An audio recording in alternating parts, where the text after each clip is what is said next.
दीप सिंह जी। राधे राधे महाराज।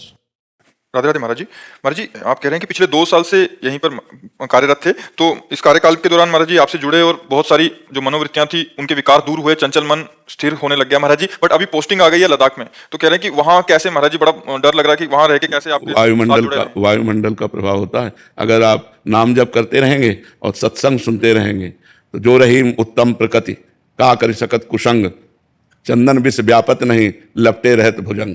अगर आप नाम जप करते हैं और अपने धर्म से चलते हैं तो चाहे लद्दाख में नहीं, चाहे लंका में लग जाए आपकी ड्यूटी तो भी कोई फर्क नहीं पड़ता। विभीषण जी लंका में थे और रावण के कार्यकाल में महान अत्याचार फैला हुआ था, तो उस समय भी उन्होंने विशुद्ध भक्ति की, ऐसी भक्ति की कि भगवान ने कहा तुम सारीखे संत प्रिय मोरे, धरो देह नहीं आन नहीं हो रहे। आप जैसे संतों के लिए मैं अवतार धारण करता हूँ, भगवान ने विभीषण जी के लिए कहा है। तो आप नाम जप करते रहिए और जहाँ तक हो सके आप सर्विस में हैं, आहार की पवित्रता पर जितना बन सके उतना ध्यान देते रहिए और आपसे राष्ट्रभक्ति बन रही है। कहीं भी रहें, एक भक्ति तो आपकी स्वतंत्र रूप से बन रही, राष्ट्रभक्ति और भगवान की भक्ति अंदर से नाम जप करते रहिए तो आपको कोई विचलित नहीं कर सकता। आपकी साधना इस क्षेत्र में बढ़ती रहेगी क्योंकि आप बहुत बड़े कार्य में लगे हुए हैं। हमारे पूरे राष्ट्र की जो सुरक्षा है वो आपके कांधे पर है।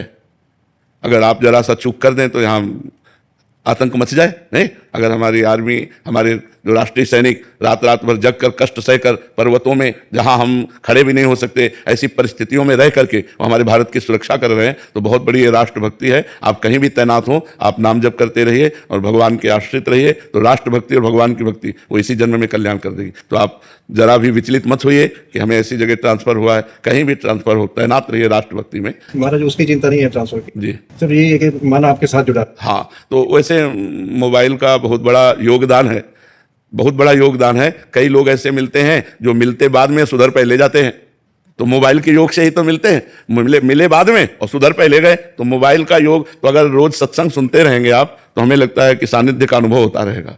रोज जो है सत्संग सुनते रहिए और नाम जप करते रहिए और जब छुट्टी मिले तब कभी एक बार दर्शन दे गए, कभी छुट्टी तो 2-4 महीने में जब मिले तो एक बार घूम गए। भगवत धाम है वृंदावन, संतों का दर्शन, बिहारी जी के दर्शन कर लिए, फिर अपने चले गए। बैटरी चार्ज हो जाती है संतों के दर्शन से, संतों के संभाषण से, बिहारी जी के दर्शन से। एक जीवन में नई ऊर्जा आती है, एक नया हमारे अंदर बल आता है। तभी तो हम गंदे विषयों से बच पाते हैं। नहीं, गंदे विषय हमें परास्त कर दें।